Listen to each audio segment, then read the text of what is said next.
مجھے شاپنگ پر جانا ہے، میرے ساتھ جانے میں کون کون دلچسپی رکھتا ہے؟ عائشہ نے حاضرین محفل پر ایک نظر ڈالتے ہوئے جوش و خروش سے پوچھا۔ بھری پوری محفل گویا سنسان ہو گئی۔ اس سوال پر اچانک ہی سب کو سانپ سونگھ گیا۔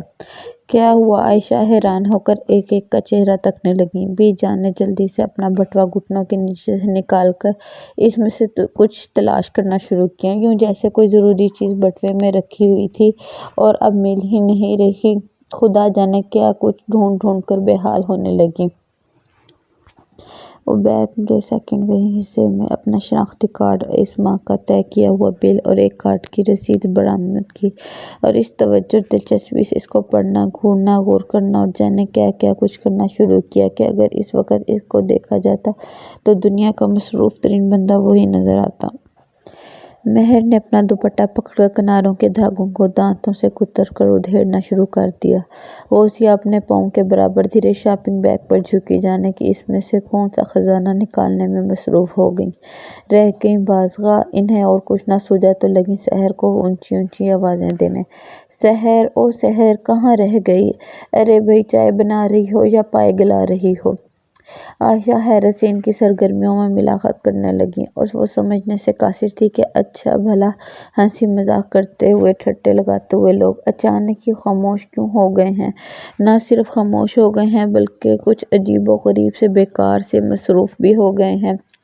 عبید، کل تم فارغ ہونا جملہ ابھی عائشہ کے منہ ہی سے نکلا تھا کہ وہ بولا، ارے میں کہاں فارغ ہوں چچی، کل تو سر کھجانے کا بھی وقت نہیں میرے پاس۔ ابھی وہ کل کی مصروفیات کی تفصیل بتانے ہی لگا تھا کہ عائشہ نے رخ سخن ساس کی جانب کیا۔ بی جان! آپ آس بھری نظروں سے انہیں دیکھا۔ ارے بیٹا، میرے تو گھٹنوں میں درد ہے کہ نہ پوچھو۔ بی جان نے فوراً ہی بٹوا چھوڑ کر دونوں ہاتھوں سے گھٹنے دبانے شروع کر دیے۔ اللہ آپ کو معاف کرے بی جان، کل کمرشل مارکیٹ میں جوانوں کی طرح بھاگتی دھوڑتی پھر رہی تھیں آپ، میں تو آپ کی چک پھرکیاں دیکھ کر حیران تھا۔ عبید نے ٹانگ اڑانا فرض سمجھا اپنا۔ مجھے تو اللہ معاف کر ہی دے گا جناب، تم اپنی فکر کرو۔ بی جان نے عبید کو آنکھوں سے دیکھا اور وہ ذرا سا رتی برابر اس پر اثر نہیں ہوا دادی کی آنکھوں کے گھوریوں کا۔ یاد ہے بی جان، میں نے آپ سے کہا تھا یہاں سے سارا کچھ لے لیں، تو جواب میں بیچ بازار میں آپ کے لیے پیچھے پیچھے پھرتا رہا اور میرے نہ کرنے پر بھی آپ نے ایک نہ مانی اور کم سے کم 2 بازار مزید گھومی۔ اس سے پہلے کہ عبید مزید تفصیل گوشہ گزر کرتا، بی جان نے جلدی سے صفائی دینے والے انداز میں کہا، ہاں تب ہی تو، کل ہی سے تو میرے گھٹنوں میں شدید درد بیٹھا ہے، اب کہاں قابل رہی آنے جانے کے۔ ساتھ ہی زبردست ایک آہ بھی منہ سے نکالی۔ تو اب باقی کی شاپنگ ملتوی؟ مطلب؟ عبید چہکا۔ باقی کی شاپنگ؟ عائشہ کو یہ لفظ انتہائی قابل توجہ لگے۔ بی جان، آپ کی شاپنگ باقی ہے بھی؟ عائشہ نے آنکھیں چمکائیں۔ ہاں، نہیں، ارے سب ہی کچھ تو لے لیا ہے، ایسا کچھ خاص رہتا تو نہیں۔ بی جان گڑبڑا گئیں۔ بی جان، کچھ رہ گیا ہے تو چچی کے ساتھ جا کر لے آئیں نا۔ عبید نے مشورہ نہیں دیا، بی جان کے غصے کو دیا سلائی دکھائی تھی۔ عبید میرا بچہ، بی جان منہ چبا کر بولیں۔ جی بی جان، بہت پیار سے اس نے جواب دیا۔ وہ جو مجھ سے 2000 لیے تھے نا پرسوں، وہ ذرا شام کو لوٹا دینا، مجھے ضرورت ہے۔ جی۔ عبید کی آنکھیں چشمہ توڑ کر باہر نکل آنے کو بے تاب تھیں۔ اور وہ ادھار نہیں تھا، آپ کے ساتھ جانے کا ٹیکس تھا۔ عبید یقیناً کہہ دیتا جو بی جان کی اگلی بات اس کے ہوش نہ اڑا دیتی۔ غوثیہ، ذرا فون لگاؤ کاظم کو، اس سے بات کرو، گاڑی کارخانے میں کھڑی کرے۔ میرا بچہ بیچارہ پڑھائی چھوڑ چھاڑ کر کبھی ایک کے کام کے لیے بھاگ رہا ہے، کبھی دوسرے کے کام کے لیے۔ گاڑی واپس جائے گی تو پڑھائی پر دھیان دے گا میرا بیٹا۔ بی جان، عبید کے لبوں سے بے آواز نکلا، کبھی جو ادھار رکھ لیں، جگہ پر اتار دیتی ہیں۔ حاضرین محفل سب ہی کچھ سمجھ رہے تھے سوائے عائشہ کے، جو ایک دوسرے کو دیکھتے ہوئے بھی انجان تھے۔ میں اپنا مسئلہ لے کر آئی تھی آپ لوگوں کے پاس، آپ لوگوں نے اپنے مسئلے کا پٹارا کھول لیا ہے۔ عائشہ ناراض ہونے لگی۔ مسائل کا پٹارا نہیں چاچی، پٹاری، مہر نے فوراً جواب دیا۔ ہاں وہی، انہوں نے برا منہ بنائے بغیر کہا۔ سب لوگ اپنی اپنی شاپنگ مکمل کر کر بیٹھے ہیں، ایک میں ہوں جس کی شاپنگ ابھی تک شروع بھی نہیں ہوئی۔ میرے لیے تو کسی کے پاس بھی وقت نہیں ہے، عائشہ رو دینے کو ہوئی۔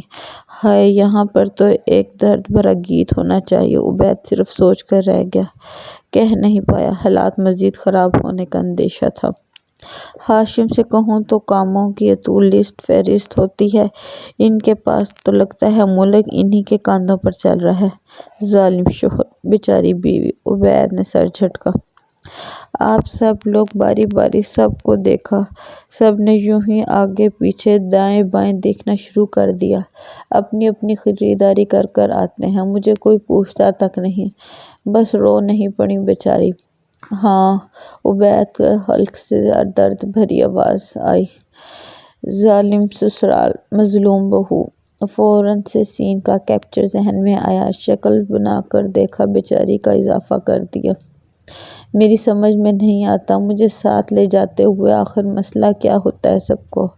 مسائل چاچی، مسائل۔ عبید کے لب بس پھڑپھڑا کر رہ گئے۔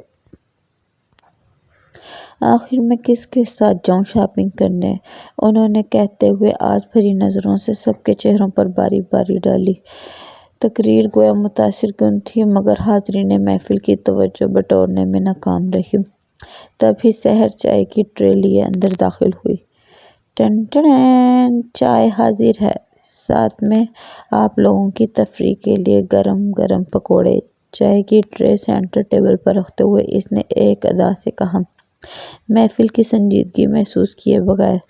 مجھے اندر داخل ہوتے شاپنگ کا لفظ سنائی دیا۔ کیا کوئی مارکیٹ جانے کا ارادہ رکھتا ہے؟ مجھے بھی ایک دو چیزیں لینی ہیں۔